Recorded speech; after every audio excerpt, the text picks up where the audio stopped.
I think we'll still get a few folks. I'm sure we'll trickle in. But let's go ahead and get started, everyone. Again, I'm so glad you could make time in your busy day to join us. Welcome to ACEC New York's fourth entry in the Diversity, Equity, Inclusion, and Belonging Program series. Today, we're going to talk about growing a diverse and talented future. So I'm Kathy Metcalf, the co-chair of ACEC New York's HR committee. And on behalf of our co-chair, Diana Kaufman, and our entire committee, we're excited to bring together this group of dedicated individuals that are making a real difference in our industry today. These are the people that are inspiring students of diverse backgrounds and circumstances, putting them on the path to becoming design professionals and business leaders in the future. So through the Scholarship Fund, ACEC New York has prioritized encouraging the next generation of engineers and STEM professionals. Many of ACEC New York's members volunteer for the organizations we'll be showcasing shortly. Visit our website to see a list of organizations that our members support, as well as more information on our scholarship program. So a few notes today for our presentation. During the presentation, cameras and mics will be disabled for all attendees, and all questions should be submitted via the chat. They'll be answered during a designated Q&A period following the session. If you have issues accessing the chat function or have any technical difficulties, please email Natasha at acecnewyork.org. Again, that's Natasha at acecnewyork.org. And we'll get ready to start right away here. So without further delay, I'm going to introduce our featured presenters. As a seasoned human resources manager and dynamic leadership partner, Angel Farley has used her blended workplace experiences, natural talents, learned skills, and diverse background to help shape the culture of every company she's worked with. Her big picture thinking, strategic planning approach, and unwavering tenacity and hands-on activator method of execution has allowed her to achieve objectives within the workplace as well as with large-scale volunteer efforts. Joining Angel will be Shibani Bisson. Shibani is a senior associate with WSB. She was part of the Zwig Group's inaugural elevateHER class of 2020. She currently served as city engineer in the Twin Cities area of Minnesota. Shibani has over 20 years of experience as a municipal engineer and project manager for several Minnesota communities. So without further delay, let's kick it off with Angel and Shibani. Thank you both. Thank you, Kathy. Thank you, Kathy. I'm really excited to be here. Angel and we're really looking forward to this. And thank you for the opportunity. We are very humbled to be part of this panel of great presenters as well. So again, thank you. So as Kathy mentioned, I've been with WSB for about 20 years. We are based out of Minneapolis. We're a civil engineering, environmental planning, and construction group. And so I'm a civil engineer, and I was part of Zwig Group's inaugural elevateHER cohort program. And this program really took action on addressing the issue of recruiting and retaining females in the AEC industry, so architecture, engineering, and construction. And so Angel and I and one other cohort member who wasn't able to attend this, basically the three of us were tasked with an initiative that we chose to address this issue. And our initiative was mitigating biases. And just because we know this is part of the reason why there are a lack of females in the industry. So next slide, please. So as I mentioned, mitigating bias, it's a really broad topic to tackle. As we started working on our campaign of stomping stereotypes, and you can see the image here that I think is a great visual representing the roles that females do play. We started thinking about how were we going to address this huge topic. And frankly, I kept thinking back to how I felt being as an engineer in the industry, and really at times how I felt like I didn't belong, that people were surprised to see that I was the engineer on the project or leading the meeting, or that I didn't have a non-technical role. And that when I was the only female in the room, which exists today as well, it just made me question, well, do I belong? And so this is how our She Belongs Here campaign message started, to really change the visual of the AEC industry, starting with school-aged boys and girls. And really just based on our research and common knowledge, I think that because of the established traditional female roles, society doesn't always associate or expect women to be engineers, or really in roles ranging from leadership positions to construction, because of these unconscious biases and expectations of what the role should be in society in general. And of course, this is improving with all the STEM initiatives and diversity initiatives out there. But frankly, in my opinion, the numbers really aren't increasing specific to the engineering field. And so with our research with SWIG has done several surveys over the course of the years. These are some of the statistics that are quite staggering and really not proportional to the female population in the US. 20% of engineering graduates are female, 11% enter the workforce. And when asked the question in Zweig's survey, 70 to 100% of females have thought about leaving the industry. This is really what drew me to the elevateHER program, because I think we've all felt that way.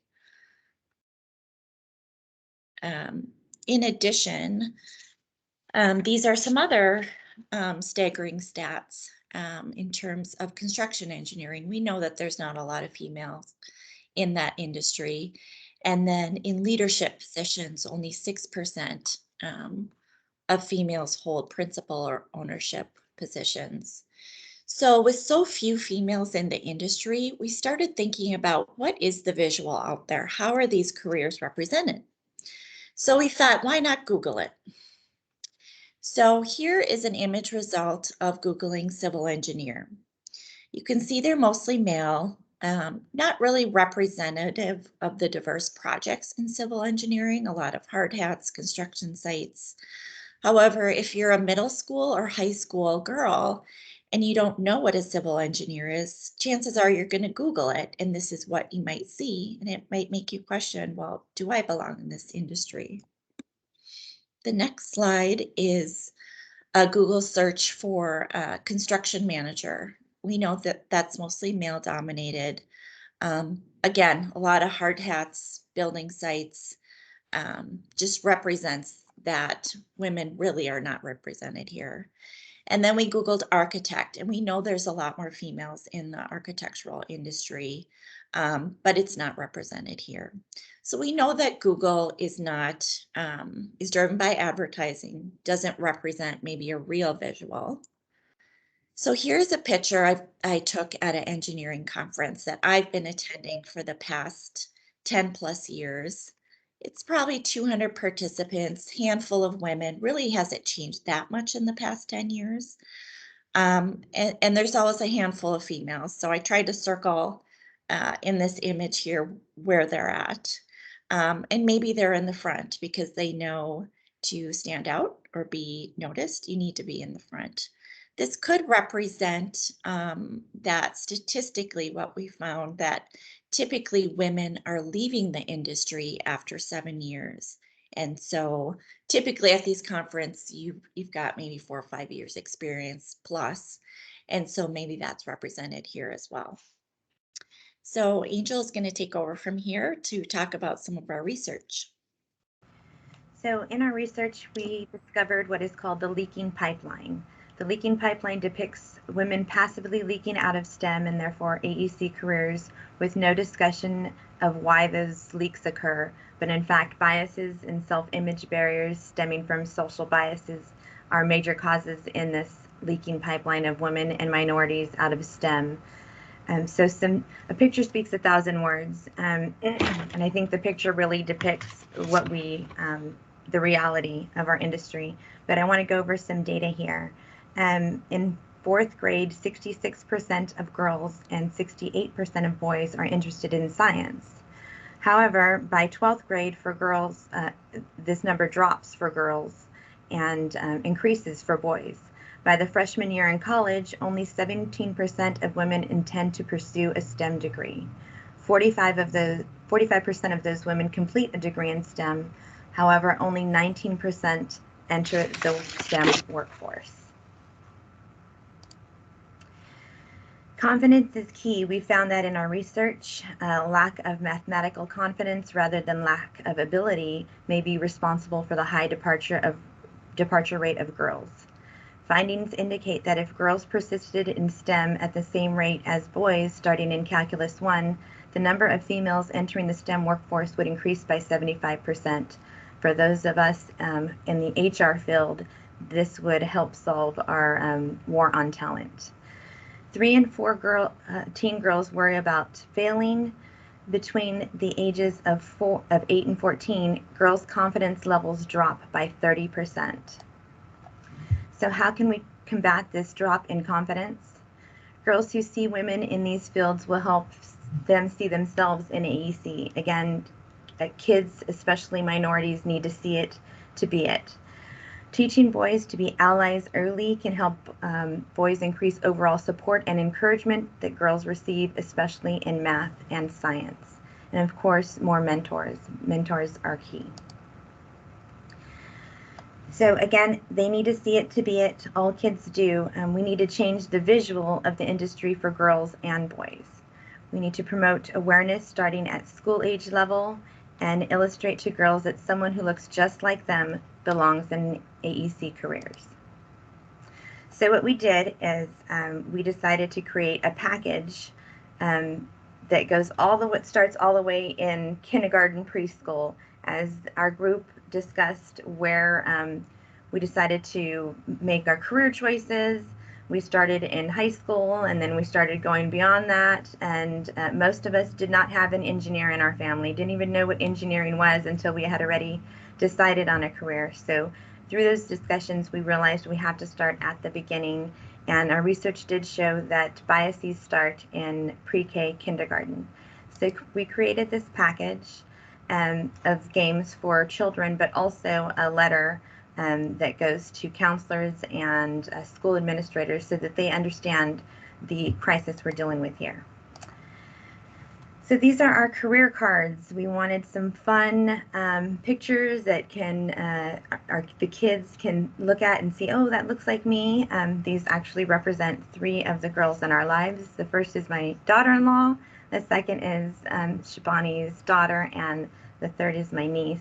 But we tried to make a wide variety of characters that kids can relate to, and we have 3 career card sets. The first focuses on K through 3rd grade, and then grades 4 through 8, and then grades 9 through 12, because they all have different interests. The first is why it's fun, and then the middle is how you can help, and then as you get older we started to add salary because that's where the money becomes important. And then this kind of highlights just the detail on each of the cards. We also have a career fortune teller, and those back in my day where they were called cootie catchers that you would play. And these, you pick your interests that leads you to one of the AEC careers. So it's a fun game for kids 4th grade around there to play. And then we have our bingo cards that are very easy. Kindergartners can use this to play just to get familiar with the career paths that they can pursue. And then our career card packs include a why, because the why is so important. We need girls to build the world. And then we have just a packet. You can print all of this out. This is available at the elevateHER website. These are all free to use for schools or anyone. And I'm going to play 2 commercials. We know that Those bingo cards and fortune tellers are fun for the younger age kids. Once you get to the digital side of kids, as they grow older, they like the interactive things or videos. The first is geared towards our kindergarten through 6th grade demographic, and we titled this one Girls Can Build the World, and I hope when I play it everyone can hear it. This amazing world we live in was built in the minds and by the hands of architects, engineers, and construction professionals. It is the one career that touches all aspects of modern day life and defines how we will live in the future. We need girls to help us build the world that represents everyone. Wouldn't you like to build the world? I can build the world.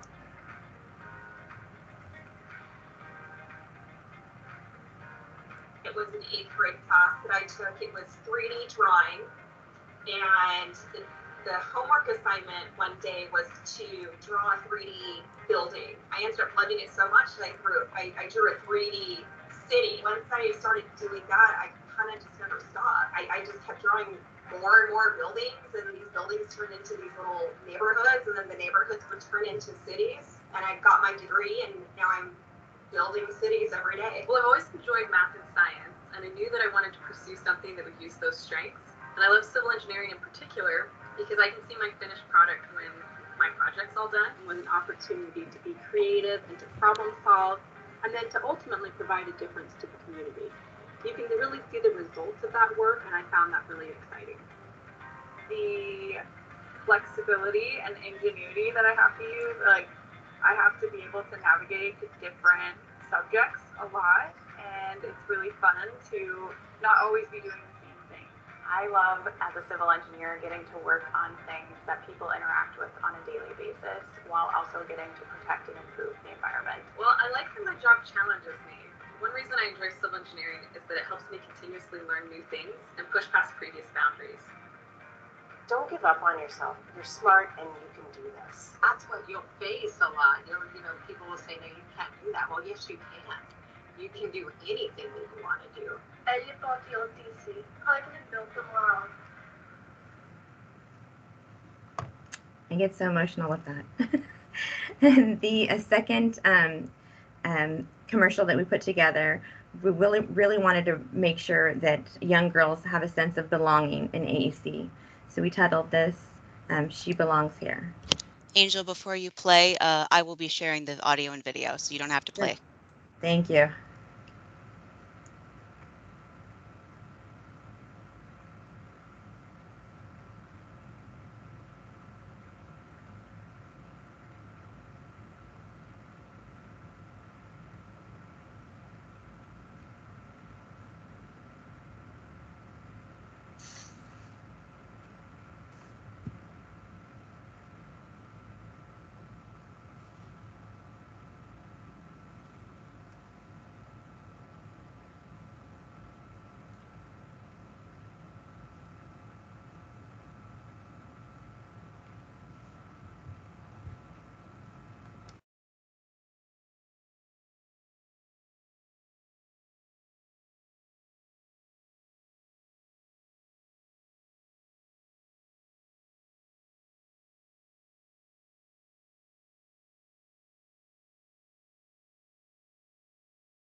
Angel, you're muted.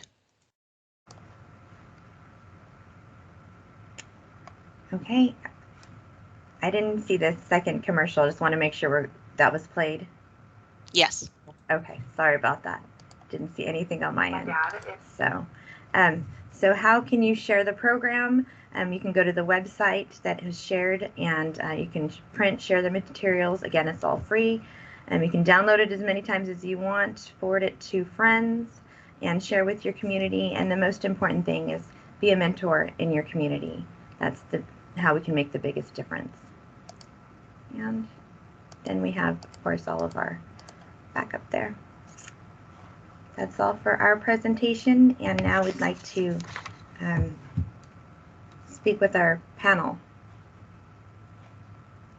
Great.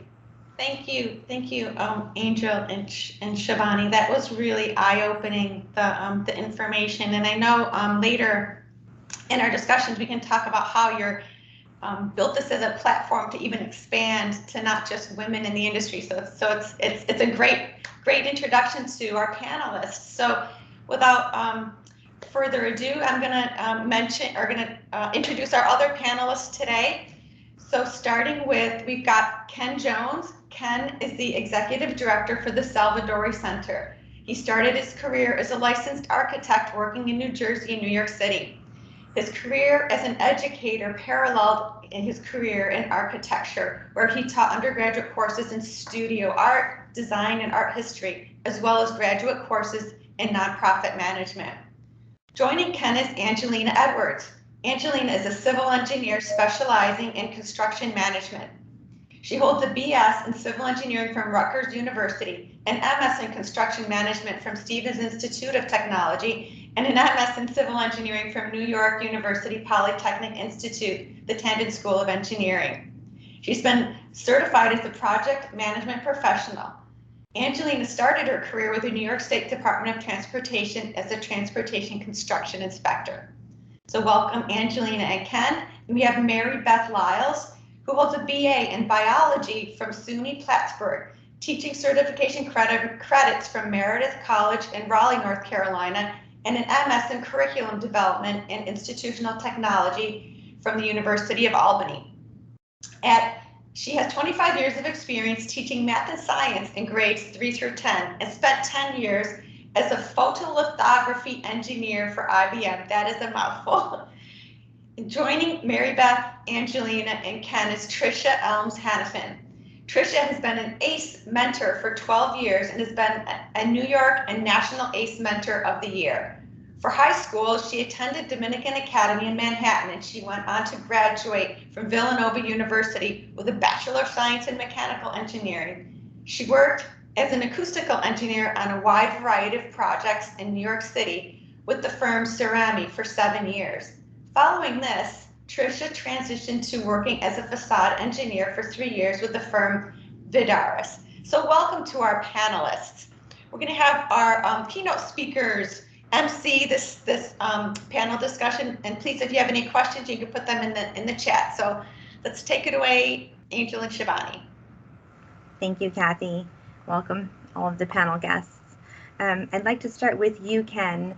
One of the goals of your organization is to raise the next generation of advocates for both people and the profession. While we were developing our own program, we had received several questions about our approach to target girls, and we had to continuously explain that boys need to see it to believe it, and our intention was for boys to be advocates. How do you approach teaching students to advocate for one another? Good morning, everybody, and thank you. That's a great question. We really appreciate it. I'm going to tell you a little bit about Salvadori first for those who aren't familiar with what we do. And in that, you'll hear a little bit about how we reach girls in particular, but also create a culture of collaboration and advocacy for what we say STEAM careers as a bigger picture. Now, in my world, we teach math, science, and arts at the grade level from kindergarten all the way through the 12th grade. So we say STEAM because we have science, technology, engineering, arts/architecture, and math. So we add the arts and architecture component to STEM to make it STEAM. The thing that we do that's a little different from all organizations is that we use a collaborative project-based approach to learning. So kids work in groups of 3 or 4 throughout the whole course, and our courses last anywhere from 8 consecutive weeks to the whole academic year, which could be 36 weeks. And we have school day programs as well as after-school programs and summer programs. So it doesn't matter if you're a kindergarten student or if you're a high school student, you're going to be working with 3 or 4 other students from your class. And these may be kids you don't know or you don't like, but you have to work with them anyway. And just like the real world, you have to learn how to collaborate, how to communicate effectively, how to critically analyze a situation and pose creative solutions to a problem.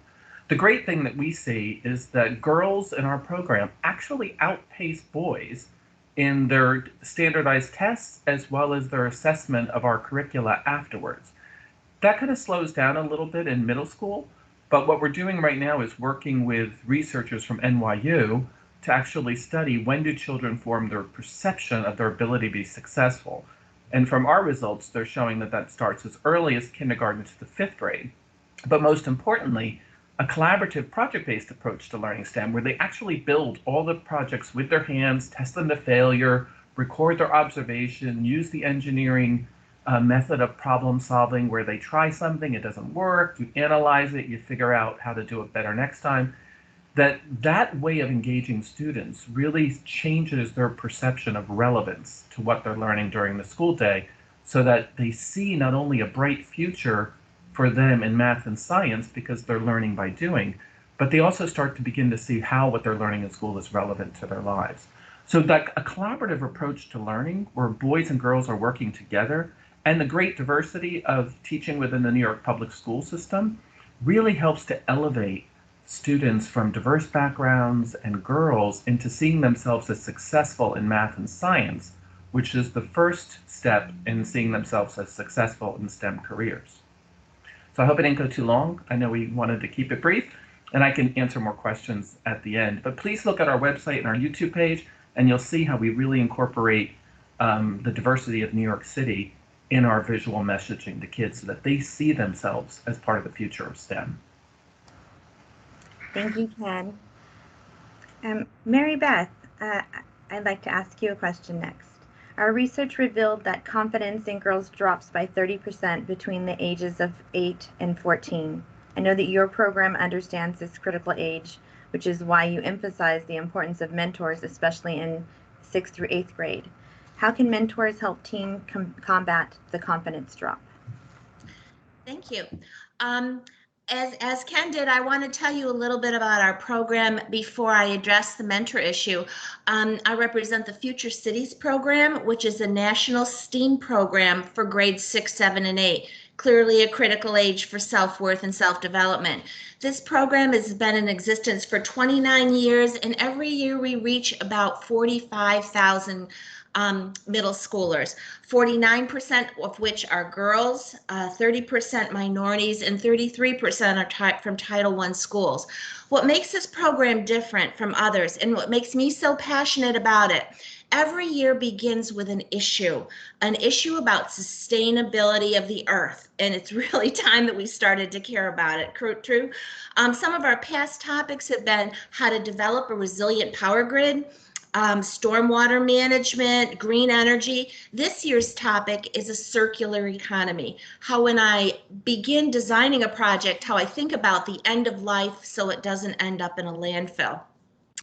Our students are tasked with a mission to research, brainstorm, solve, design, test solutions for this problem, and to showcase these solutions in a city that they build 100 years in the future. Some of the things they do, which are truly cross-curricular, authentic world learning, they research and write an essay to describe their solution in their city. They build a scale model of their city with recyclable materials and moving parts. They have a presentation, which is usually done in the form of a skit, as well as questions and answers. An important thing to help them develop as engineers is the use of a project management plan that they formulate with goals and deadlines and evaluations at the end of how their project went. I think to answer your questions about mentors are very critical to our program. Every team is assigned a mentor in the future to work with the teacher in the Future Cities program. Having taught 25 years in middle school math, I will tell you that middle schools are an interesting breed. At this age in their life, they're full of hormones, they're full of drama, but under all this, they're really fragile little creatures. This is the time when they really develop their self-worth and their self-image, really in an era today where social media can be really cruel to this age. Oftentimes it's hard for them to find one adult to use as a role model. They may not have that at home. They may not find it at school. And, you know, if you are not somebody who is a skilled athlete, sometimes if your talent is in math and science, that may not be recognized and it may not be cool. So what Future Cities does for these kids as we recruit them into this program, we do assign role models, engineers who are passionate about the sustainability of the earth, to show these kids that it's okay to love science and math. I think, as you said earlier, you have to see it. It's hard to be what you can't see. Mm-hmm. They're a teacher for our kids. They model the engineering process for them. And I will tell you, as a teacher, a lot of times deadlines aren't met by a middle school student. But as they work through the project and design plan for them, they work on skills like communication, presentation, organizing, deadlines, public speaking. And in education, we call these the 21st century skills for college and career readiness. So Future Cities is not only delving into the curriculum, it's also, and our engineers help them understand what it takes to be successful in the workplace. Of course, as an engineer, if you've never seen it, you may not know that if you're a great problem solver, if you like medicine, you could be a biomedical engineer. If you're passionate about the environment, you could be an environmental engineer. So all of these things are discussed by their mentors to show them, yeah, this is something you can do.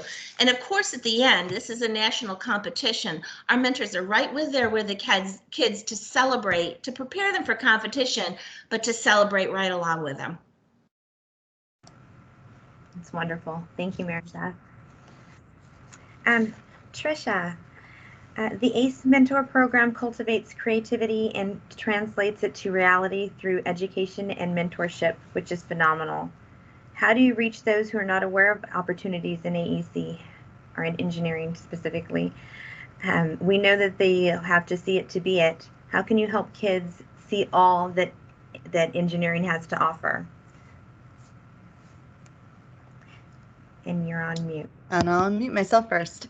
So hi, my name is Tricia. I'm actually a consultant with the ACE organization right now, as I take a career pause. And the ACE Mentor organization is a mentorship organization that encourages high school students to join the architecture, construction, engineering field by inviting them to participate in design challenges as a team.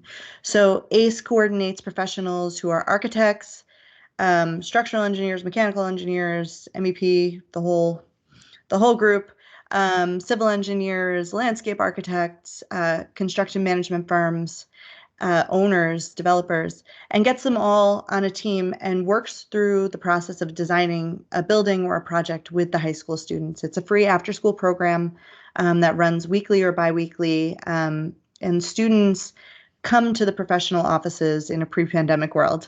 Obviously, we shifted to a virtual organization this past year, but we're hoping to get those students back into offices soon. Pre-pandemic in New York City, we had over 1,000 students who completed the program, led by over 600 professional mentors, some of whom are on the call. And 79% of our students come from minority or underserved backgrounds. And moving forward from that, 75% of our ACE students enter into college in an AEC-related major. ACE firms provide internships, and ACE provides professional support for ACE alumni as they continue their journey through and beyond college. So the question was, how do we help see students all that the AEC industry has to offer? ACE shows students professionals in their office environment, and really, instead of showing them what we do, we invite them to do what we do. We bring them to construction sites. A lot of students say that the offices are the fanciest places they've ever seen, and that they think that their mentors are so fancy because they've never seen professionals up close doing what we do. Our mentors aren't teachers by formal education, so in many ways, we're treating the students as though we're working together on a design team. It's basically a series of lectures that introduce the students, immediately followed by the implementation of those new skills that they're learning. The students are inspired to join the industry because they're seeing architects and engineers and being asked to think like them. And once they get into that headspace, it's hard to unsee it. Students will learn about civil engineering and then walk out onto the street and know that somebody designed the curb for their sidewalk to a certain height based on the speed of the road. And for some students, they can't unsee it. And those are the ones that we get hooked. One student last year said that she loves ACE because the mentors never say no to her ideas. It's a place for creativity. Our industry is a place for creativity. One year, my students wanted to put a glass slide on top of a 50-story building. And we said, okay, we'll work through the structural challenges of that together. And then a year later, they opened the glass slide in LA. So these students are coming up with ideas and seeing them as a possibility. And that's the creativity we need in this industry. Our staff and our volunteers go to high schools around Greater New York to recruit students. We've partnered with the Department of Education to get virtual ACE programming into sophomore classrooms. And we count on students to spread to other students, I did this cool thing, you should do it with me. As an organization, we're in the middle of a 5-year strategic plan, and many of our goals are focused on diverse student outreach. We're partnering with diverse professional organizations such as NOMA, and we hope to partner with more. New York City is filled with incredibly talented students, and we need to get them exposed to our industry so that we can let them know that there's a place for them and that we have good jobs for them. And then we need to deliver on those jobs.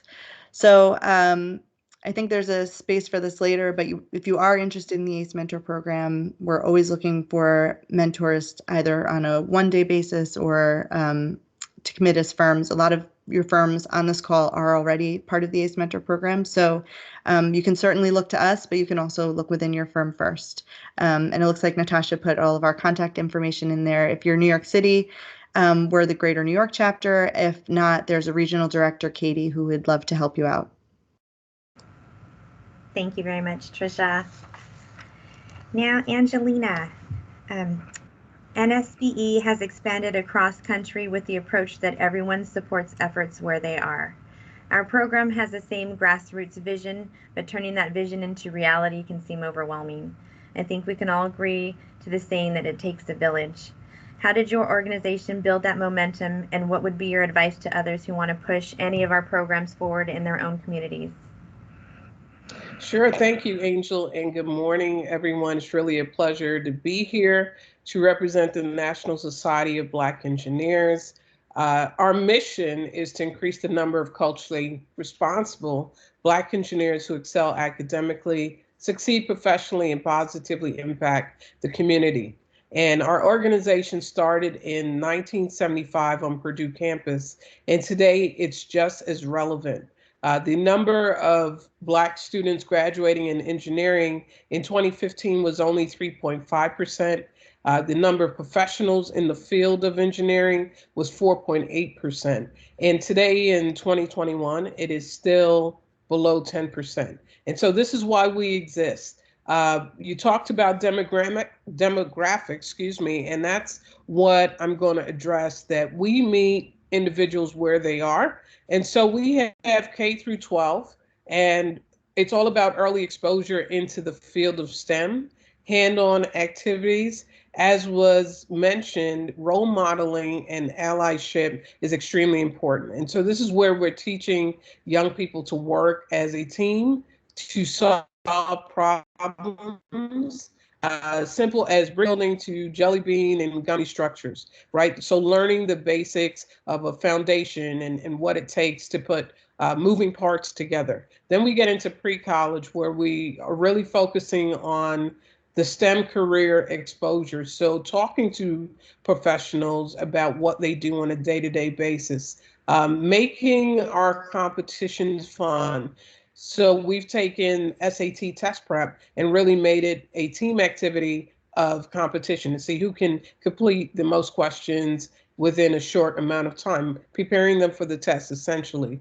Working on presentations, their auditory skills and debating on topics, right? So really affecting society, teaching them how to have differences without using their fists, right? So that they can learn to talk through a problem, get into boardrooms someday, and debate with their coworkers on certain issues to move something forward. As they get into college, we focus on job readiness. So preparing them for interviews, looking at resumes, mentoring them in terms of the paths that they can take, providing different career opportunities. So we are extremely big on internships and entry-level positions, grad school admissions, and technical presentations. So really helping them to research the field of engineering and determine what they'd like to do. And then most people think it's over, right? You just become an engineer and that's it. Not really. We heard that after 7 years, women are leaving the field, right? So professional development is extremely important and we are invested in that. We still continue mentoring and executive coaching. So in a safe environment, being able to ask folks at the level of your boss or VP, what am I doing wrong? What do I need to do better? We're providing those coaching skills. We are helping them look at the next move. So advancement in the field of engineering is not just for us, not just becoming an engineer after graduation, but really now beginning to get into a position where you can pivot and bring in more engineers and really make your mark within the industry.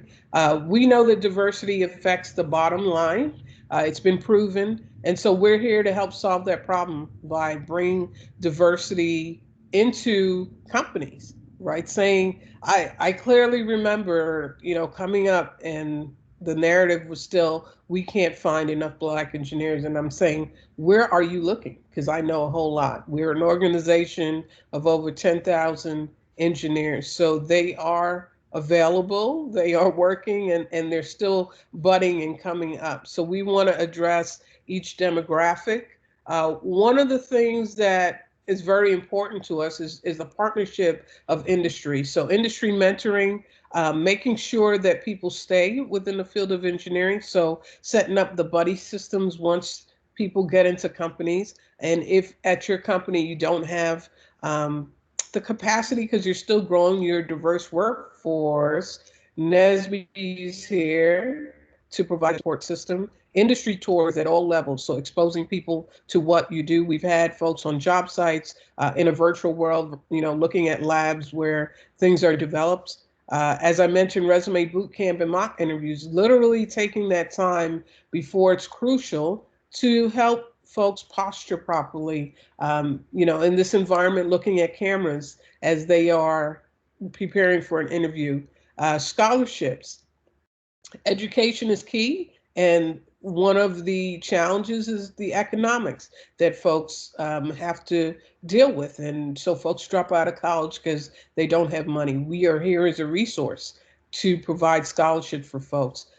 Competitions and judges, again, it's that FaceTime with engineers. We have webinar series that people can be a part of and really talk about your business and what you do on a day-to-day and let folks know that they can do it as well. We have a campaign that says engineer like me. So when we talk about early exposure, putting your face in front of a young child and say, you too can be an engineer, much like the videos that we saw. summer engineering experience. ACEC, it's a camp that would be great to bring to the New York area. As the regional chair for this area, I represent New York all the way up to Rhode Island, but ACEC today is representing New York. So how can we get some of these camps within the city? How can we partner together? And then we also have an international influence piece where we are in Africa right from this area. So we have engineers there that we collaborate with on a regular basis. Professionals, let's talk about that for just a little bit. We have subject matter experts through our special interest groups and our PhDs that remain with the organization and do real work. MWBE access. So that is part of a lot of the contracts within New York City. So you want a place where you can go and connect with Black engineers. So we stress entrepreneurship and, you know, branching off and really sharing your skills. So this is how we address all the demographics. There will be information shared. You can certainly reach out to me. I just want to take this opportunity to acknowledge the NSBE members who are on the call and can field some questions within the chat as well, and some of our members who own businesses right within this Northeast coast who are available to do business with you. So thank you so much. Thank you so much, Angelena. Thank you all for all that you and your organizations do to build and cultivate a diverse, talented future. I'm sure that people on this that are attendees here want to know how to get involved. So I'd like for each of you to let us know what is the most exciting and innovative initiative going on in your organization right now, and what is your call to action to our attendees today? How can they get involved and help right away? We'll go back to you, Ken. You're on mute. Thank you. I almost forgot about that. So for us, you know, of course, our most exciting thing is the direct teaching of students in the schools. But what we're doing right now, which is really great for corporations, is we all saw over the last year how there was this incredibly passionate outcry for equity and justice in our communities. And so many A&E firms reached out and said, how can we help? So we had several opportunities over the last year where companies underwrote programs in the communities that they work in, the communities that they're building projects in, which is particularly important because a lot of under-resourced communities see a new project and they start to wonder, what does this mean about my housing security? What does this mean about my future here? Is there job opportunities for me here?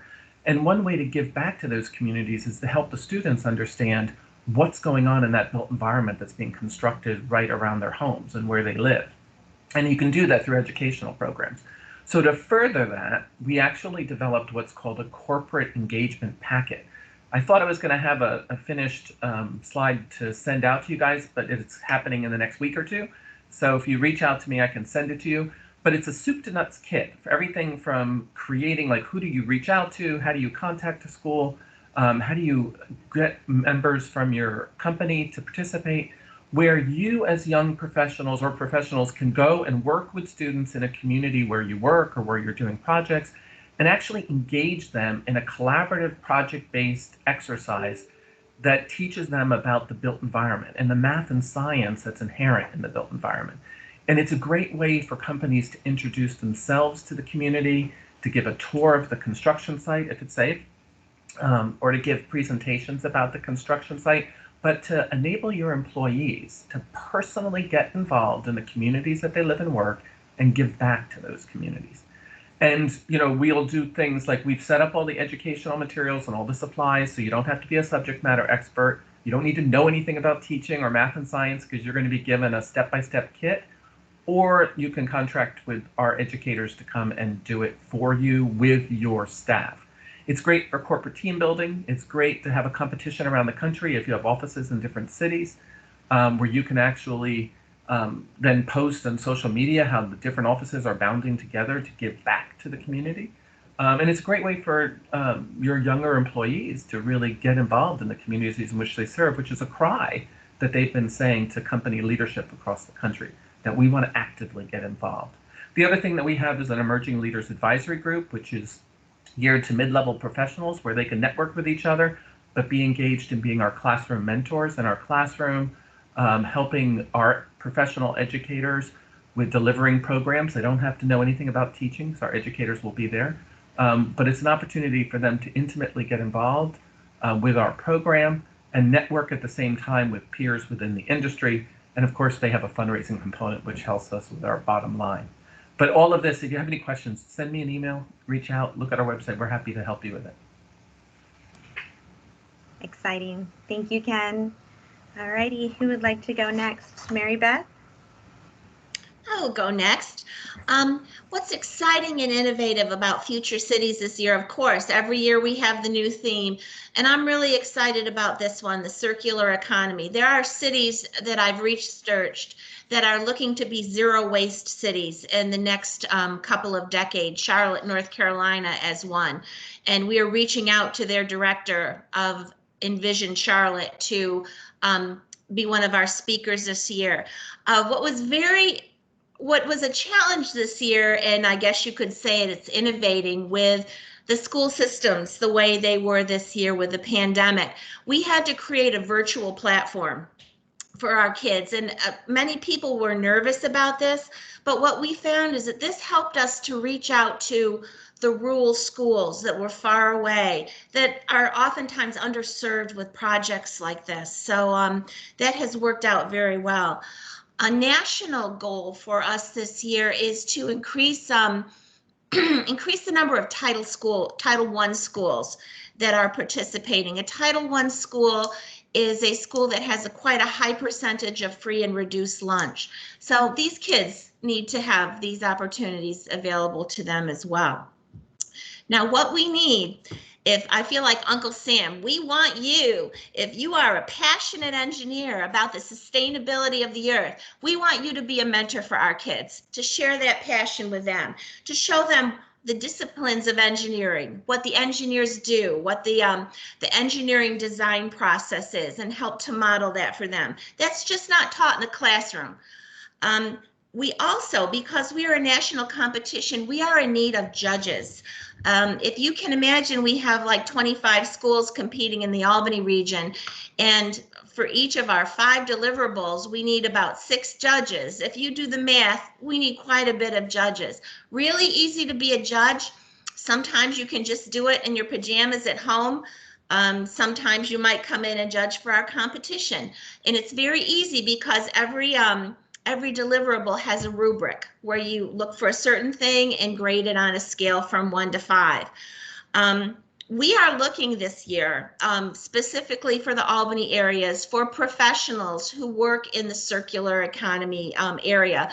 Every year in October, we have a field trip or a speaker that comes to speak to our kids to share with them more about that, about the issue for the year. So if you are an engineer who is working with the circular economy, we would love to hear from you.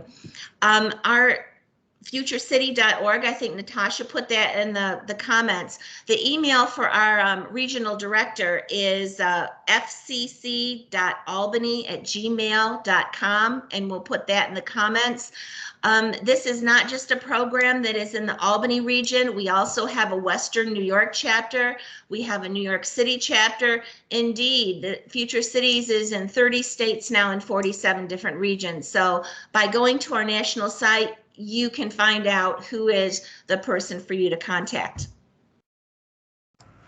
Perfect. Thank you, Mary Beth. Tricia. Sure. So I feel like I have a lot to echo on Ken and Mary Beth's points. Definitely the upside to the pandemic was this transition to virtual content. We were really proud of our mentors in how they were able to switch from this in-person office structure to a virtual collaborative world. And one of the great parts about that is that it's mirroring the industry. So students are getting to see this transition in real time for themselves as we all worked it out. So when we're doing project design, we're introducing these virtual project design tools to the students. And I think that that was, an upside to the pandemic, if you want to call it that. But like Mary Beth said, also, We have students in Brownsville, and it's really hard to get to. New York City, everything's connected by the subway, but it could take you an hour plus. And after school to get to an office, to reach the mentors is difficult. And on top of that, they're in the offices for 2 hours and then trying to go home at night. And in some areas, that's just not safe. So to be able to flip to a virtual mentoring team, I think is a long-lasting result of this in a really positive way. We've developed lots of really great virtual resources. We've interviewed some high-level professionals. We have some really cool content with different perspectives from different professions around the industry. That ACE alumni interviewed the professionals to get. So we have that student perspective and that professional perspective recorded, which is a really fun thing for us. As Mary Beth said, we need you. As mentors, that's really what's getting the students on the hook. A lot of these students don't necessarily have that uncle who was in the industry or that father who was in the industry or mother for that matter moving forward. But when they have exposure to a professional and somebody that they can email as they go through college and say, I thought I wanted to do this, but I think I'm going to change. Am I going to ruin my career? Just having an email of somebody is really significant. So whether you can volunteer for a day or whether you can volunteer to create that lasting relationship, see it to be I think is a really encouraging motto. And we need these students. We need their creativity. We need their perspective. And we need to put in the work to do it. So we hope you'll join us. Our emails are in there. And any level of engagement, we're happy to have you sign on for. Great. Anyone can help. I appreciate that. Thanks, Tricia. Angelena. Okay, so just to round it up, one of the exciting things that we're doing is Game Change 2025. So what does that mean? We want to graduate 10,000 Black engineers by the year 2025. I gave you those disparaging stats earlier, and we want to make a huge dent into that. So I rattled off a long list of opportunities to partner with us. And that's really what you can do to make a change, is partner with us as well as become a member, right? So we are in areas where, or on college campuses where there's no other engineering group. And so we do have diversity even in our National Society of Black Engineers, right? We don't turn anyone away. We go into harder hit areas in terms of economics in all the major cities. So therefore, again, there's diversity there in what individuals may look like. Immigrants, we also have a big population of immigrants and deal with some of the challenges they deal with concerning educational opportunities. So partnering will increase our workforce, one, because that's a challenge. We heard about the statistics of folks going into the STEM field in the first place, and also just developing young minds. So we encourage people to be engineers, but we have folks that come out and want to be doctors and research scientists. And so it's really making good citizens. So by partnering with us, you are really making good citizens for our future collectively. And a partnership guide is available. I will get that over to ACEC, as well as my email address is r1peb chair, CHAIR, at nsbe.org. So r1peb chair at nsbe.org, and that simply stands for Region 1 Professional Executive Board Chair. So it's been my pleasure this morning to really interact with folks. We have some upcoming events in August, a conference, professional development conference coming up August 12th to the 14th, and it will be virtual. We also have our fall regional conference coming up in the Niagara Falls area, October 28th to 31st. September, we want to hit it early with high school mentoring. So if you're looking for something to do now, we can certainly use you as we do these virtual conversations. Then we'll do some networking in October and executive coaching in November. So not only do we receive from the folks who partner with us, but we also give back because we have excellent members who are business owners, vice presidents, CEOs, and they have the opportunity to give some insight into the day-to-day and how to navigate the corporate waters. So again, thank you ACEC this morning and all attendees for taking the time to listen, and hope to hear from you again in the future. Thanks. Thank you all. Kathy, do we have any questions in the chat? I don't see any in the chat at this time, but I just wanted to say how much again, I appreciate the dialogue, because it's a continuum. You know, we're learning that we need to provide these opportunities, see it to be all the way from the early stages, but it doesn't end. It's the mentoring, it's the what did you, I think that Angelena, you called it the buddy system, things like that, and that networking that continues to be of value throughout our careers. So I think that was really essential. I had just a couple of questions. So so Mary Beth, and maybe you said, or for each of you, like how do you get into a school? How does someone say, you know, how does your organization, you know, do you advertise or word of mouth? How does that happen?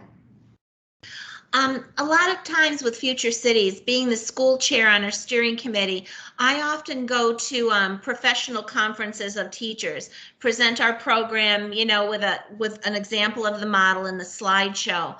We've presented at the Girls in STEM event run by the master teachers at Albany University once a year. But many times it's just a parent who has heard of the program and goes to the principal and says, how can we start this? Like I say, when our little call to action, if you have a middle school student, know of middle school students, you know, put the bug in their ear to go and to get this started. And we are very willing to come out and help you. I've gone to many meetings of students to help them get started. Right. Thank you. And I know that I can ask all of you the same too. Is you know, Ken, that how do like I think you put some of that information in your toolkit, like how can someone get started? But if we didn't know about you, I didn't know about your organization until we started working with you on this conference this morning.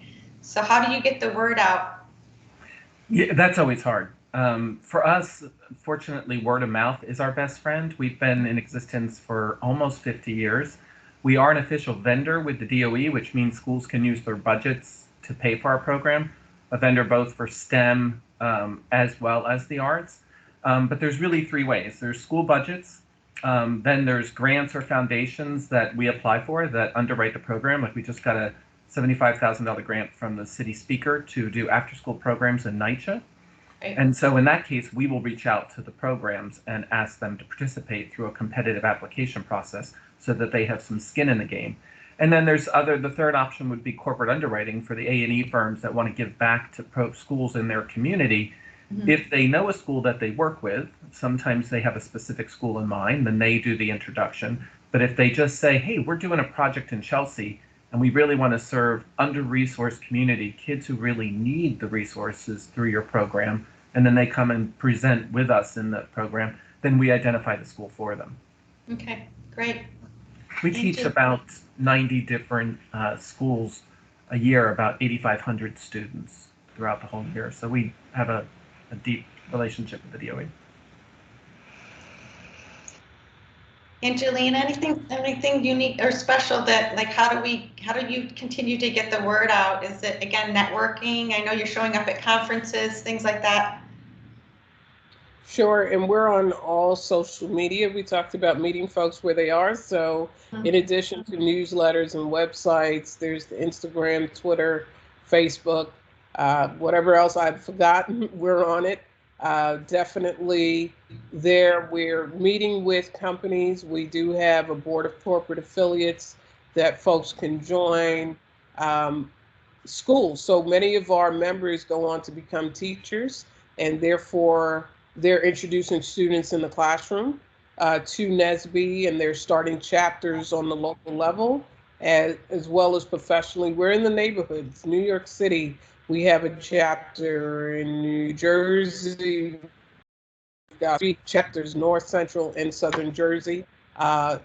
In Rochester, New York, there's a chapter. Buffalo, there's a chapter. So we really work together to cover different states and areas.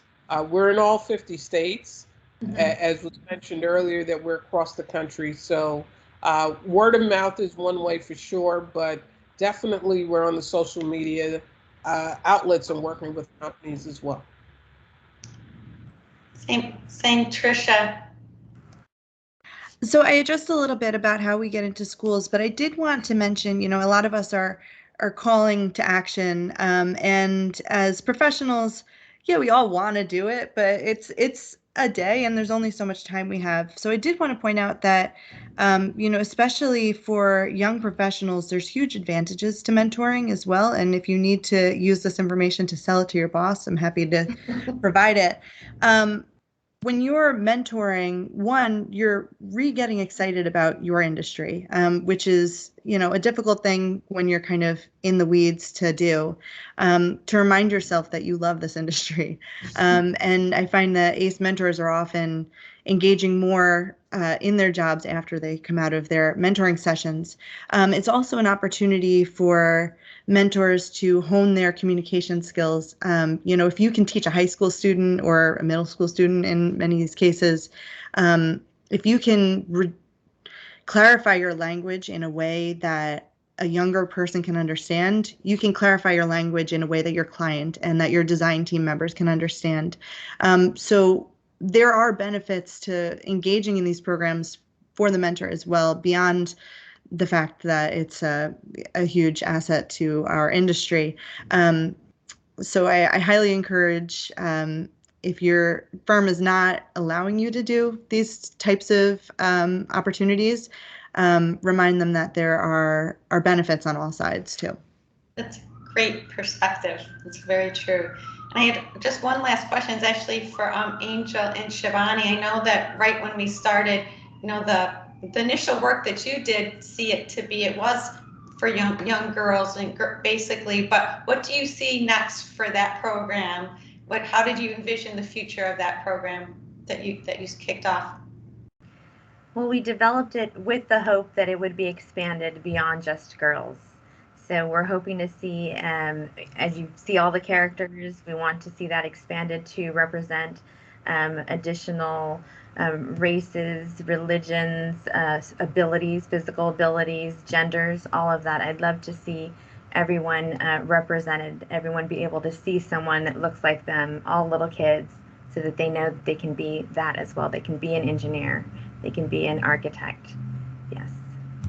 So I would just add that this white group is continuing their elevateHER program. So every year they will have a cohort, and I believe one of the cohorts this year is trying to continue the program that we developed in terms of further outreach and expanding it, as Angel had mentioned.